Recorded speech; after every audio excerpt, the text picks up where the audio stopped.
ጠዋት ስትነቁ ብድግ ስትሉ እስትንፋሳችሁ በሰውነታችሁ ካደረ እልልታ ይሁን፣ ደስ ይበላችሁ። በቃ በመንፈሳችሁ በጣም ደስተኛ ሁኑ። በአዲስ ቋንቋ ጸልዩ፣ ፈገግ በሉ፣ መዝሙር ክፈቱ። እስቲ አሜን በሉ። በአንድ ጊዜ ወደ ምግብ ወደ ስራ አትሩጡ። እግርህን እንዴት ከመቆም ትጀምራለህ? ገና እንደነጋ እንዴት ሰው ይቆማል? እንዴት ትቆም? ቀኑ ሙሉ ልትቆም እኮ ነው። እንዴት አትንበረከኩም? ቀኑ ሙሉ አትሄድ በመብረከክ። ቢያንስ ጠዋት ሰምታችሁኛል፣ ቀናችሁን ለእግዚአብሔር ስለማስፈልግ ነግቶልኛል በሉ። ስለ ራሳችሁ ደግ ነገር አስቡ።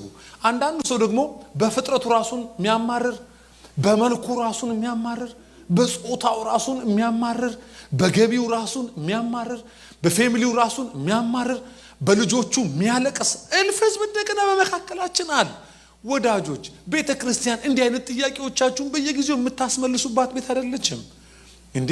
እናንተ አለ ፈተና አለ ጥያቄ የምትሆኑባት አይደለችም ምድር ክርስቶስን መስላችሁ ለፍጥረት ደግሞ ጠቃሚ ሰው ሆናችሁ ወንጌልን አድርሳችሁ ከዛ በእናንተ የተነገረው ያ የማዳኑ ስራ ተሰርቶ እስኪያልቅ ድረስ ደግሞ የሚገድል በሽታ ቢዛችሁ እየዳናችሁ፣ የተወረወረባችሁ ቀስት እያመለጣችሁ፣ መጥፎ ነገር እንኳን ቢያገኛችሁ እያሸሻችሁ እግዚአብሔር ያስጀመራችሁን ያስጨርሳችኋል።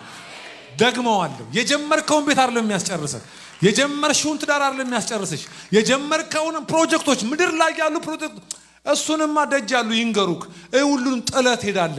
የጀመርከውን የወንጌል አገልግሎት ግን ማንም ሊያቋርጥህ ከኔ ጋር ናችሁ። እንግዲያውስ በእያንዳንዱ ቀን ሞት፣ በእያንዳንዱ ቀን ክፉ፣ በእያንዳንዱ ቀን ብዙ ነገር ቢደረግባችሁም እግዚአብሔር ዘወር የሚያደርግላችሁ እመኑኝ የተጀመረው የወንጌል ስራ እግዚአብሔር በእናንተ በልጁ በኩል የነገራችሁን ያንን እውነት ሰርቶ እስኪጨርስባችሁ ነው። ባተሌ በመሆን ቀናችሁ አይለቅ።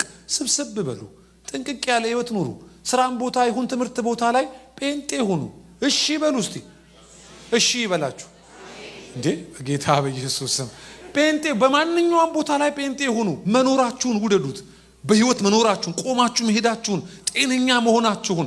እንደ ማንኛውም ፍጥረታዊ ሰው አይደላችሁም።